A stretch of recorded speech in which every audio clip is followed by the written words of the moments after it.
The time has come to once again answer computing's most logical question.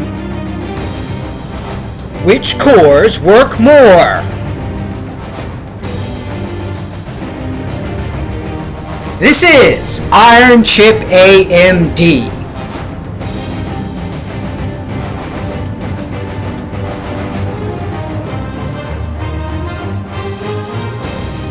An accelerated processing tradition follows the boot of AMD rigs. We are wired up with the establishment of our very own Benchmark Stadium, where our AMD test driver has brought together empowering technology of past and present. It is here where the best innovations from AMD meet and face the ultimate test bench challenge. Hello, welcome to Benchmark Stadium. This is Iron Chip AMD. I am your host for today's AMD test drive and competition, where you will see one-on-one benchmark competitions between an AMD Iron Chip and various challengers. I'd like to thank AMD for providing today's Iron Chip. Now, let's meet today's challenger, and then I'll be back with you when the testing commences.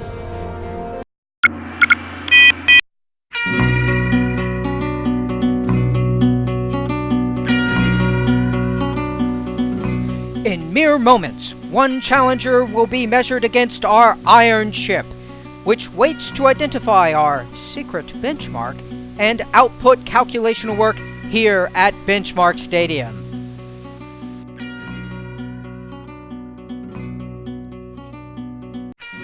Today we look at a K62 Plus processor, which operates at 550 MHz. This processor was one of the last K6 family processors and the second fastest, just behind the 570. The plus in the name indicates that it is a mobile processor, but since it is socket 7, it can be used in many desktop motherboards if its voltage requirement is supported.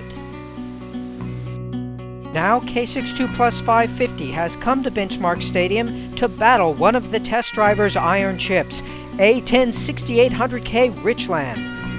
This AMD test driver welcomes K62 Plus 550.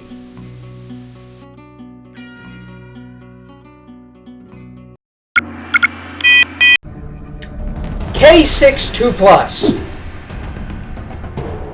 Welcome.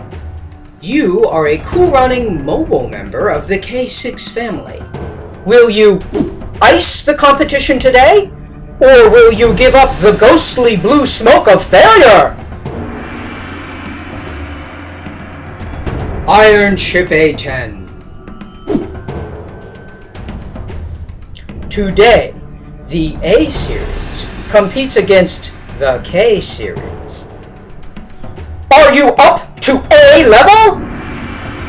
Excellent! But there is one more variable to our battle, our secret benchmark, the scripts on which our chips will execute their digital instructions. Today's secret benchmark is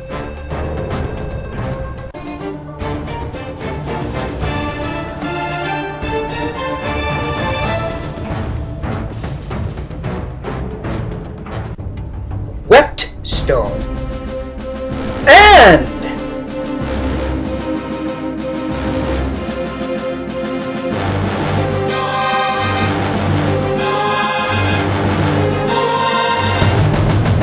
Dry Stone.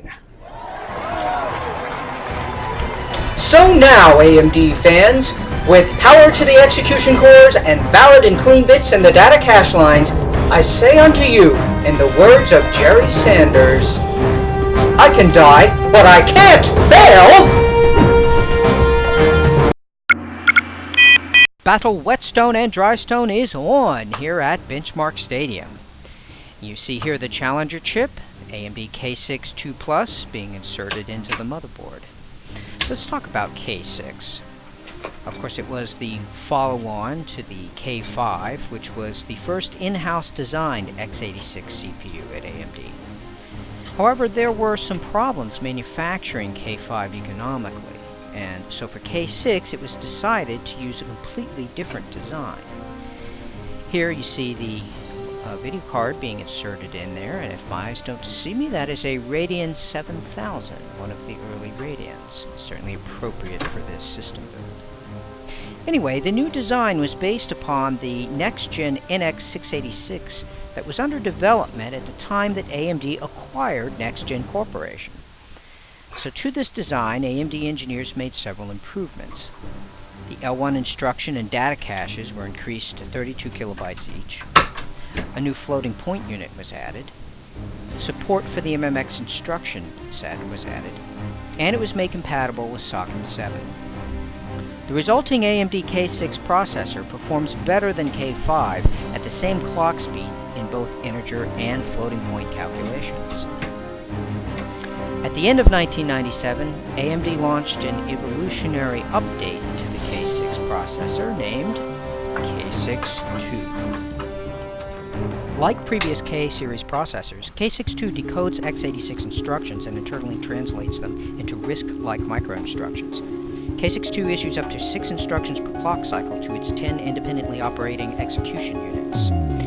The execution units consist of load, store, branch condition, floating point, 2 integer units, 2 MMX units, and 2 3D Now ALU multiplier units. MMX is single instruction multiple data instruction set, which works only with integer numbers. 3D Now is an instruction set newly developed for K6-2, which works with single precision floating point numbers. The use of 3D Now for floating point calculations could significantly boost performance of floating point intensive applications that didn't require high floating point precision, for example, games. 3D Now is similar to Intel's SSE instruction set that was introduced later on with Pentium 3. Well, it's looking like the build is complete here and everything's hooked up. So I think we're just looking at some final system checks and then we'll be ready to power this puppy up.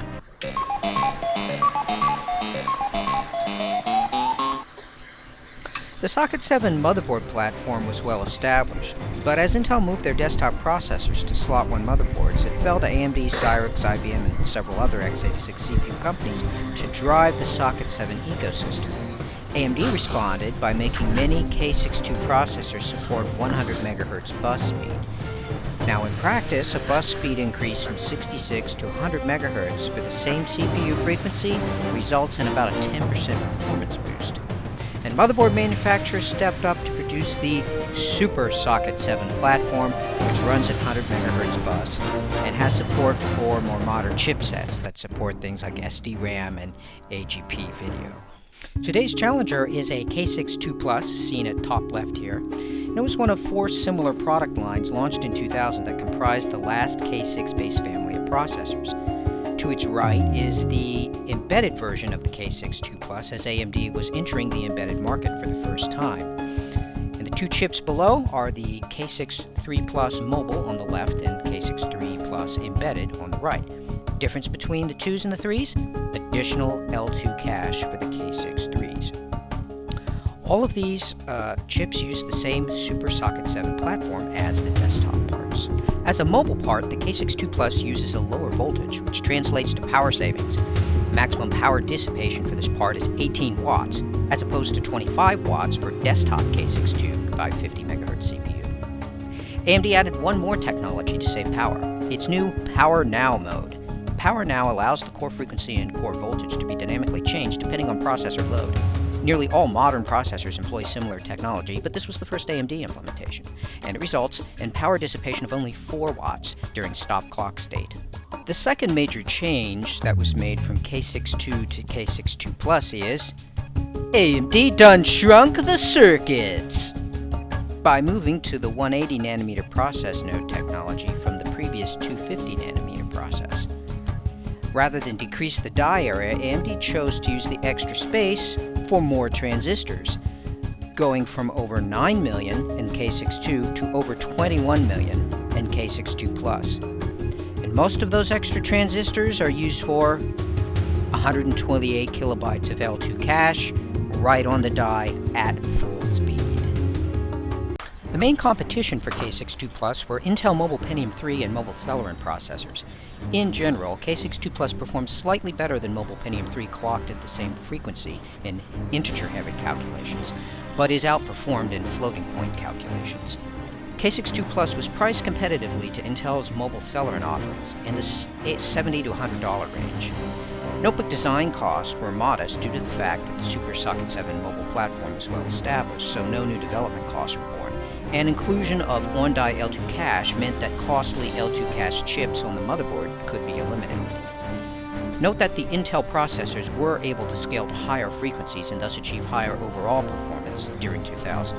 This meant that K62 Plus was positioned as a low-cost alternative and only accounted for a small share of the mobile market.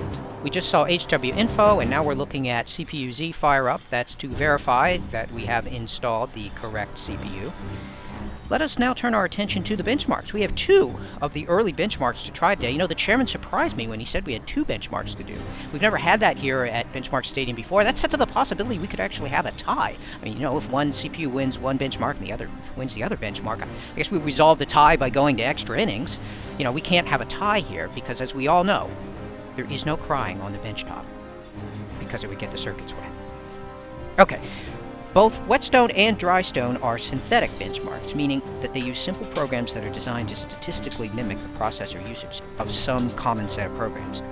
The creation of the whetstone benchmark in 1972 was based upon statistics on program behavior gathered from a computer that used a whetstone compiler.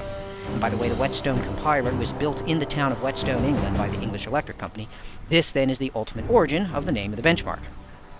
The whetstone benchmark is very simple, comprising some 150 statements to execute, and it primarily measures floating-point arithmetic performance. The tests only reference a small amount of data, which will fit in the L1 cache of any CPU. Hence, L2 cache and memory speed should have no influence on benchmark ratings. The benchmark is also not multi-threaded, so we'll only test performance of a single core. So that means our iron chip will calculate with 3 of its 4 cores unable to compete. A significant disadvantage. And it looks like the whetstone contest is over for K62 Plus. It scores, as you can see here, 333 million whetstone instructions per second. Drystone was developed in 1984 and intended to be representative of general-purpose integer performance. The drystone benchmark contains no floating-point operations, thus the name is a pun. See, whetstone for floating point and drystone for no floating point. So kids, if you're thinking about what to major in college, consider mathematics or programming. Those guys have a dry wit. I'm not sure if I have a dry wit or a wet wit. Perhaps it's more of a rye wit. Alright, enough of that nonsense. Now let's get back to the testing. Drystone is a quick benchmark. It only takes less than a minute to run. See on the screen, there it goes. You see the results of the calculation, so we should have a result pretty soon.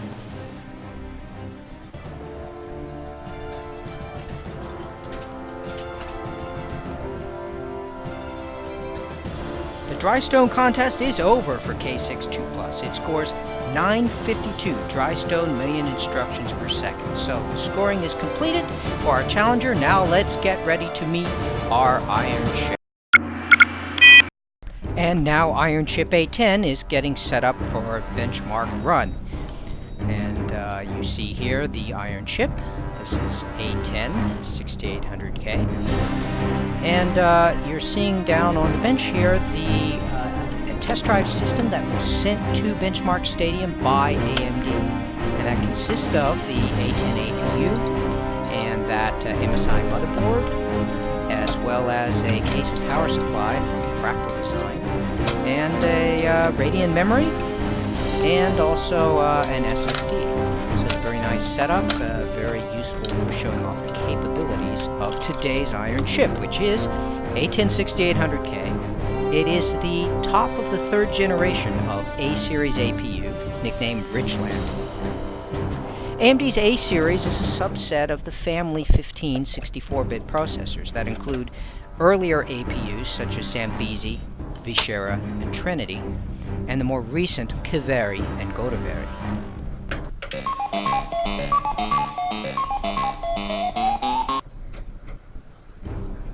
The Iron Chip's test drive system is powered on. You saw the postcard counting up there. By the way, power is supplied by the Fractal Design Tesla R2 650 watt power supply. As we do a little flyby here of the Fractal Design Archimedes R2. You see the fans are spinning, and we move over here to the monitor.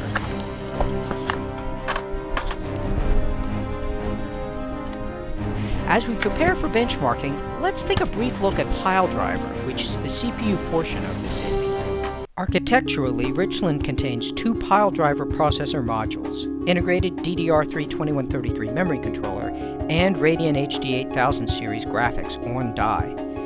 Each of the two modules contains two tightly coupled x86 out-of-order processing cores. The cores in a module share the early pipeline stages, the floating point units, and the L2 cache.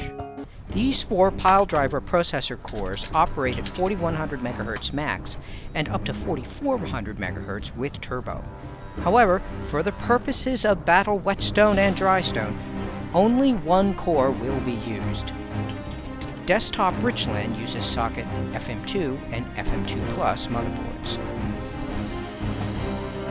A-series APUs offer mid-range execution and graphics performance combined at a mid-range price. Thus, A-series is positioned as a mid-range part in the market, as you may expect, suitable for everyday usage computers. You see here HW Info, and probably right after it CPU-Z, and these utilities are being run just to verify the identity of the APU just prior to benchmarking. We want no wooden chips in our contest, only the iron chip, please. Yes, there is CPU-Z as well, and you can see a 106800K is confirmed. So the iron chip is ready to rumble, and first up will be the whetstone benchmark.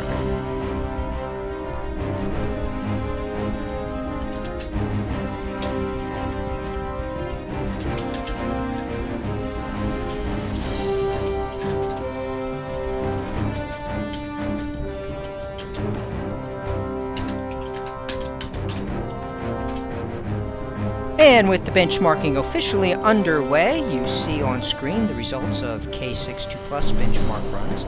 So these are the numbers to beat. So as we settle in here, as the benchmarking for A10 proceeds, we'll be keeping an eye on those numbers.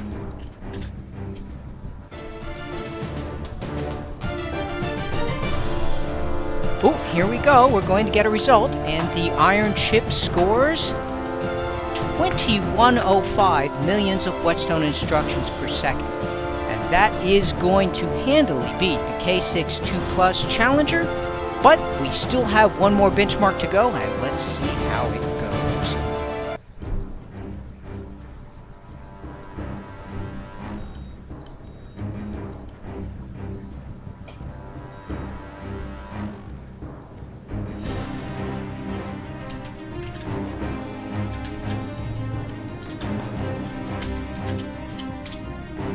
And there goes the drystone benchmark, and it really only takes a little less than a minute to run, so we shall soon have a result.